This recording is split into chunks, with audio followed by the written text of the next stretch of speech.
Effective educators are also good learners.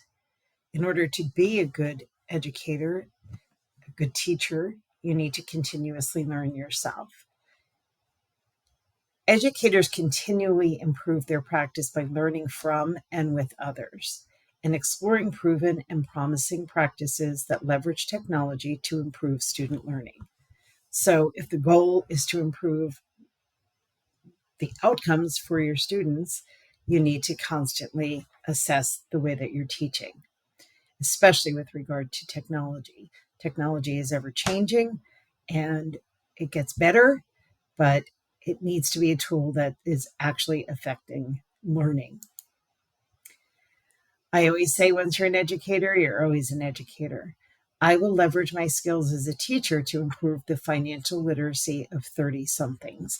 So I left the field of education to partner with my husband to work in a financial services firm. And what we do is we manage money mostly for high net worth individuals. But it is my goal to come up with a webinar, seminar, hybrid, I'm not really sure,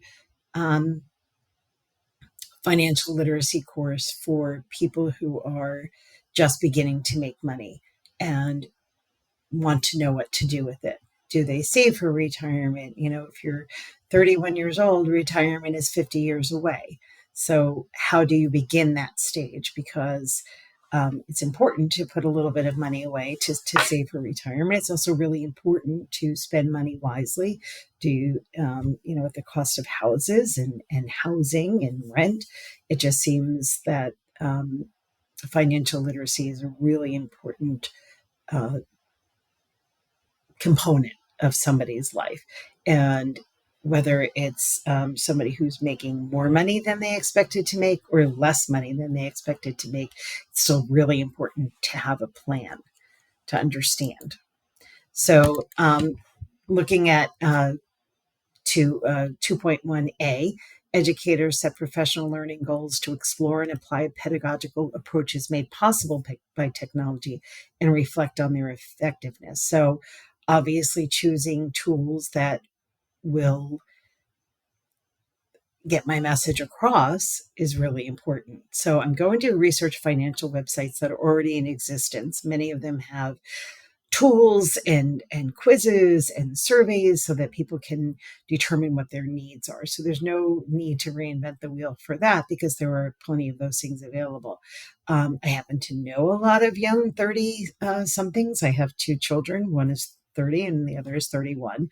And so I will be able to get, a little group to go through these things with me and to determine if they are really actually effective. What I deem effective may not necessarily resonate with somebody at the beginning of their career or who is more of a digital native. Say I have to find the right tool. I can't assume that what I find effective is something that they will find effective. I'm going to evaluate the tools, the sharing tools, the creation tools. Will this be Zoom? Will it be, through tutorials like this? Am I really good enough at speaking? Do I have to get better at that? What do I need to do in order to use the tools that are available to me to get this message, which I think is really important? How will I get that out?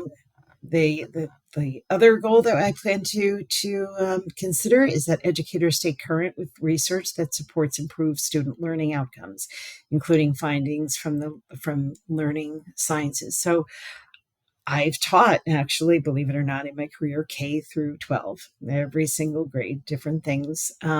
So I do have experience in that realm, but I've never taught adult learners.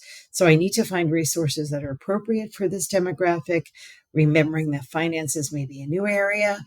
They learn differently from the students that I'm used to. So I need to find tools that work for that demographic.